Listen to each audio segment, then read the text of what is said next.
Dans la clarté laiteuse de l'aube, un vaste silence règne autour d'une ferme isolée. Les traces d'un étrange rituel sont encore fraîches, des cendres dispersées et des symboles tracés à même la terre. Personne ne viendra fouler cette parcelle avant longtemps. La nuit précédente, un homme en tenue traditionnelle, à la fois grave et concentré, s'est éloigné de la grange en serrant dans sa main un objet couvert de motifs rituels. Son visage trahissait la fatigue et le soulagement. Derrière lui, la lune laissait entrevoir les silhouettes vaguement inquiétantes d'une bâtisse silencieuse. Juste avant l'aube, un cri rauque a déchiré le silence des alentours. Ceux qui ont osé prêter l'oreille parlent d'un écho se répercutant dans les collines. Mais nul n'a pu apercevoir la source de ce hurlement. Seuls les plus téméraires s'en souviennent avec effroi. La flamme d'un feu éteint palpite encore sous les braises noircies. Autour, des tisons disposés en cercle. On raconte qu'un Nganga est intervenu pour réaliser un dernier acte énigmatique au milieu de la ferme. L'endroit conserve la trace d'une lutte invisible. Dans l'obscurité épaisse de la nuit, quelqu'un avait déposé un fouet dans un récipient empli d'herbes médicinales. Des incantations graves résonnaient en sourdine. Les rares spectateurs, pétrifiés, gardaient la distance, tenant des lampes vacillantes pour ne pas être happés par l'angoisse ambiante. Quelques heures plus tôt, plusieurs villageois, réunis comme en urgence, scrutaient la silhouette errante d'un être hurlant autour des écuries. Leurs visages crispés laissaient entrevoir la crainte d'un danger indescriptible. L'écurie se découpait comme une ombre inquiétante sous la lueur de la lune.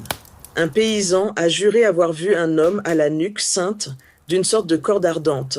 Personne ne l'a cru, mais son regard hagard suffisait à comprendre qu'il n'inventait rien. Dans la grange, un cheval nerveux avait rué toute la nuit, comme s'il sentait une présence sinistre. À la tombée de la nuit, les champs sont restés vides. Les travailleurs d'habitude si vaillants ont subitement décidé de quitter les lieux avant le crépuscule. Un silence étrange planait sur la ferme, comme si un avertissement invisible poussait chacun à se mettre à l'abri. Dans le village voisin, on chuchote qu'il se passe de drôles de choses près de cette ferme depuis plusieurs jours. Les enfants ne s'aventurent plus sur la route qui y mène et les anciens serrent les mâchoires dès qu'on prononce le nom du propriétaire. On ne sait plus exactement ce qui hante les lieux, mais on sait que cela inspire la terre. Un soir, sous un ciel de nuages bas, des témoins racontent avoir entendu un appel désespéré. « Retirez-moi ce fardeau !» Une voix d'outre-tombe, affirment certains. Les moins téméraires se sont réfugiés chez eux, priant de ne pas être les prochains à entendre cet appel de l'au-delà. Depuis la mort récente du propriétaire, on voit parfois sa silhouette se dresser près du portail, comme si elle guettait quelqu'un ou attendait un geste de délivrance. Les rares passants ont cru discerner un objet d'enflammé autour de lui. Mais tous préfèrent baisser les yeux, craignant de l'attirer. Au petit matin, la domestique restée pour nourrir les bêtes a découvert des traces de pas brûlées, dessinées en demi-cercle autour de la porte de la grange. Personne n'a osé les effacer. À vrai dire, personne n'a même osé s'approcher. À peine une semaine après l'enterrement sommaire du propriétaire, des phénomènes étranges ont commencé à se produire. D'abord, il ne s'agissait que de bruits sourds dans la nuit, d'un hennissement frénétique du bétail. Puis, on a aperçu une lueur rougeâtre se déplacer comme un halo. Le soir où l'on a mis en terre le cercueil de ce riche fermier, des témoins ont vu des étincelles fuser au-dessus de la tombe, comme si un incendie s'était déclaré au ras du sol. Et pourtant, au matin, aucun signe de feu ni de cendre, juste une odeur de suie et de terre retournée.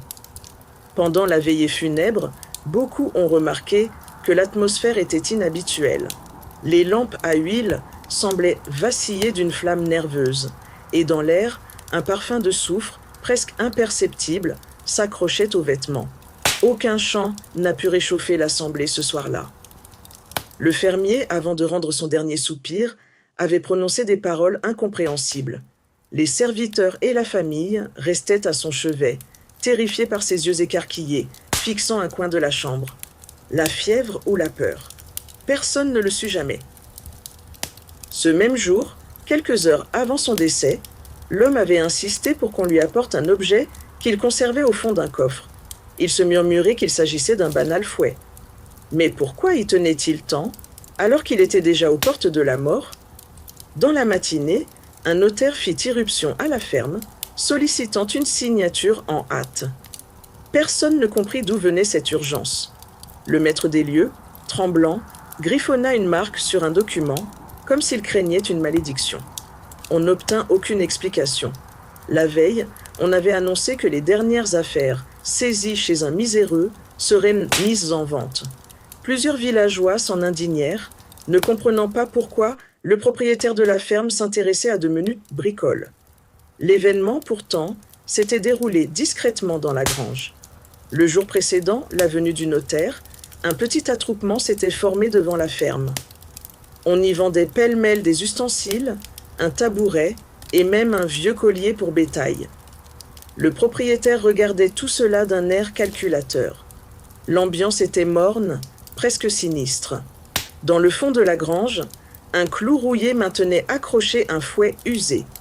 Personne ne s'y intéressait, jugeant l'objet sans grande valeur. Pourtant, les yeux du fermier brillèrent quand il le remarqua, comme s'il venait de découvrir un trésor.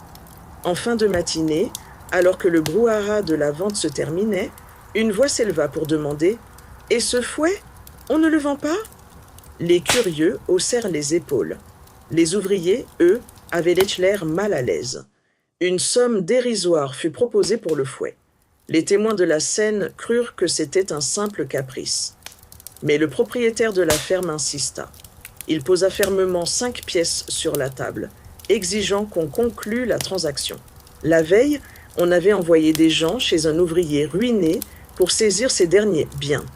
Certains trouvaient cela injuste, d'autres s'en moquaient. Le fermier, lui, restait imperturbable. Il calculait déjà ce qu'il pourrait racheter. Personne ne se doute encore qu'un procès a eu lieu peu de temps avant. Dans la région, les bruits couraient. Un ouvrier appauvri venait de perdre une cause importante devant la justice locale. Les rares qui étaient au courant évitaient de le mentionner en public. À l'aube de ce procès, l'ouvrier semblait abattu. Mais les voisins, pris dans leurs propres soucis, ne s'y intéressaient none guère. L'affaire concernait un arbre coupé, sans autorisation.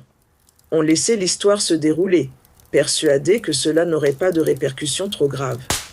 Lorsque la convocation tomba, le fermier se montra étrangement satisfait.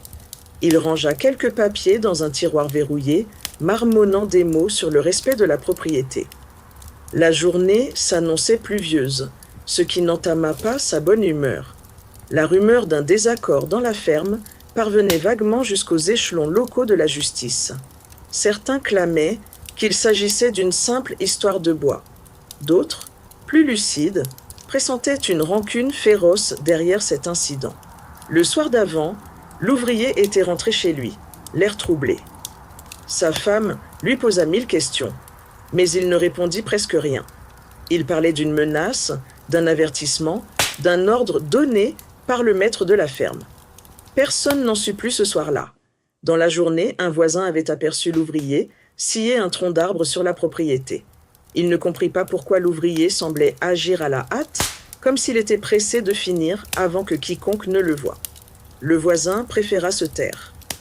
Quelques jours auparavant, le fermier remarqua que, dans l'un de ses champs, un arbre manquait. On sentit sa colère monter lorsqu'il découvrit les traces récentes d'une coupe. Son visage se ferma et il se retira dans son bureau pour écrire on ne sait quel document. Un matin, l'ouvrier était venu demander au fermier la permission de tailler du bois pour réparer sa modeste maison. Les réponses furent brèves, tranchantes, sans appel. L'ouvrier s'en alla penaud, bredouillant qu'il trouverait un autre moyen. La semaine précédente, plusieurs employés avaient quitté la ferme. On murmurait que le maître n'avait plus la patience d'antan. D'autres prétendaient qu'il était devenu tellement économe qu'il ne voulait plus payer de salaire décent. Les discussions se faisaient à voix basse. Un soir, on entendit un échange houleux entre le maître et l'ouvrier. Des bribes de mots fusaient. Responsabilité, dommage, mon arbre. Mais personne n'osa intervenir. Chacun savait que le propriétaire tenait rancune pour de simples vétilles. Il y a 2 semaines, le fermier avait fait venir un huissier pour dresser un inventaire détaillé de tout ce qui se trouvait sur ses terres. Les champs, les écuries, chaque arbre. À l'époque, on ne comprenait pas vraiment pourquoi un tel zèle.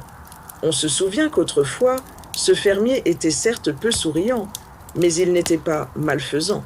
Avec le temps, la cupidité et l'aigreur semblaient avoir gagné du terrain.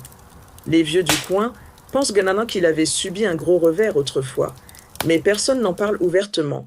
La vieille grange est depuis toujours un lieu austère. Jadis, elle servait d'entrepôt pour stocker le grain. Les derniers beaux jours de prospérité semblent loin derrière. Les gens racontent qu'en ces murs, on ne riait presque jamais. Bien avant que l'argent et la propriété ne deviennent une obsession, ce fermier menait une vie plus simple. Son entourage se souvient de lui comme d'un homme discret. On l'apercevait à l'église du village, sans qu'il ne se mêle à la communauté. Un ancien voisin murmure qu'il a vu naître chez le fermier une rancune grandissante lorsque les affaires se sont corsées. Un échec financier, peut-être ? Les détails restent flous. Les commérages allaient manger à bon train, chacun ayant sa version. Certains indices laissent entendre que ce propriétaire avait acquis ces terres à prix dérisoire au fil des ans, profitant des difficultés des gens. Rien de prouvé, rien de clairement avoué, mais le village n'est pas dupe. Des années plus tôt, on se souvient d'une querelle entre le fermier et l'un de ses associés. Personne ne sait pourquoi ils se sont disputés, mais cela a marqué le point de bascule pour le propriétaire. Depuis, on dit qu'il est devenu méfiant et âpre au gain. Dans sa jeunesse, il paraissait déjà fermé, incapable de générosité. Son regard était fuyant, et lorsqu'il parlait, on sentait poindre une certaine amertume. Les anciens se rappellent d'un homme qui ne souriait presque jamais. On raconte qu'à la mort de ses parents, il hérita d'un patrimoine modeste. Pourtant, au lieu d'en faire profiter son foyer, il investit chaque pièce de monnaie dans des terres, peu importe que les vendeurs soient dans le besoin ou non. On ignore où il a appris la rudesse, mais on sait qu'il ne recule devant rien pour récupérer le moindre centime. Une anecdote circule. Un jour, il refusa de donner un simple bol de soupe à un mendiant. Depuis, les langues se sont déliées pour dénoncer sa pingrerie. Très jeune déjà, il tenait un carnet où il notait toutes ses dépenses et ses rentrées d'argent, s'inquiétant de la moindre perte. Ses proches trouvaient cela exagéré, mais ils n'y prêtaient guère attention. Personne n'aurait imaginé à quel point cette obsession le poursuivrait. Les rares fois où on l'a vu heureux, c'était quand il décrochait une bonne affaire ou remportait un petit procès pour une peccadille. Certains plaisantaient en disant qu'il menait sa vie comme un juge impitoyable. Son enfance se déroula dans une ferme voisine. Il était d'abord un gamin solitaire, passant des heures à regarder le bétail, sans jamais se mêler aux autres enfants. Déjà, il semblait fasciné par la façon dont se gérait la propriété. Très jeune, on l'envoya chez un proche parent pour apprendre le métier de fermier. Il apprit surtout à surveiller, à compter, à administrer. L'empathie et le partage ne figuraient guère au programme, à en croire les témoignages de l'époque. Ses premières années furent marquées par une discipline sévère. On ignore si cela a forgé son caractère ou si ce n'était qu'un terrain fertile pour son avarice naturelle. Toujours est-il que, tôt, il développa un profond sentiment de possessivité. Dans ses tout premiers souvenirs, il y avait le reflet des champs sous le soleil, la chaleur du jour, la fraîcheur du soir. Rien n'annonçait alors la spirale d'amertume et de cruauté qui naîtrait plus tard. Mais c'est ainsi que l'histoire prend racine, longtemps avant le procès, le fouet ou les vendettas.